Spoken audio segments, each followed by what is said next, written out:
app review and walkthrough. Today we'll be looking at Best Brokers.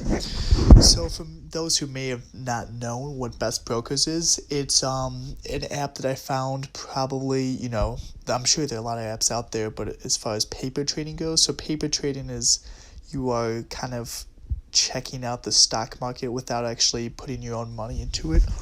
So for the specific app, starts out with $25,000. As you can see here, you can pick based on that $25,000 whatever you want in your portfolio. A lot of these, I wish I would have taken advantage of back in the day. And, gives you a week, month, year analysis. Nice thing up here, you can only see ads down at the bottom. Doesn't really get in the way of the user interface. Trading Center, a lot of apps you see out there might not necessarily be, have the other exchanges. And so, as you can see here on the top, has the different exchanges too, whether if you wanted to just not buy and sell, U.S. equities, but it obviously has the major ones too. And it's good for people trying to start learning about the stock market. You can type in whatever big companies you want there and then see how it's doing. Gives a lot of info that you might want, may or may not want. I know there's a lot of info, so it's tough to digest, but at least the best way to start is probably just picking a few, tracking them, and then, reading earnings reports is probably a good way to do it. As well, it has toggle options of things you might want to filter out for.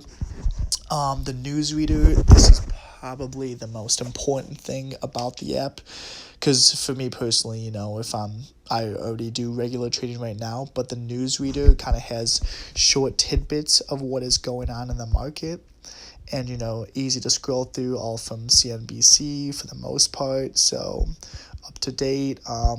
You don't have to read this, but it's really good snippets if you want to start trading based on different news reports. If something really crashes down, obviously, maybe buy the dip, something like that. So you can also add friends on this app as well. Messages, I'm not really sure, if you want to talk to them through the app or just in person.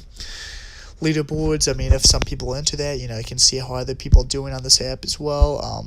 Haven't really checked out, very few settings here. And another neat thing about the app is the videos and frequently asked questions. So, there's a lot of things to learn about stocks. So this could be one way, one kind of device or application you can use to learn about it, or just briefly looking online too. But I feel like this is a good overall option if you're just getting into it. Paper trading, another thing, if you didn't want to use an application for paper trading, could be the marketwatch.com. I know there's things you can do with that where you can start a market watch game and then add people into it and then see who comes out at the highest. So that is Best Brokers right here. And yeah, another way to do some paper trading if you wanted to.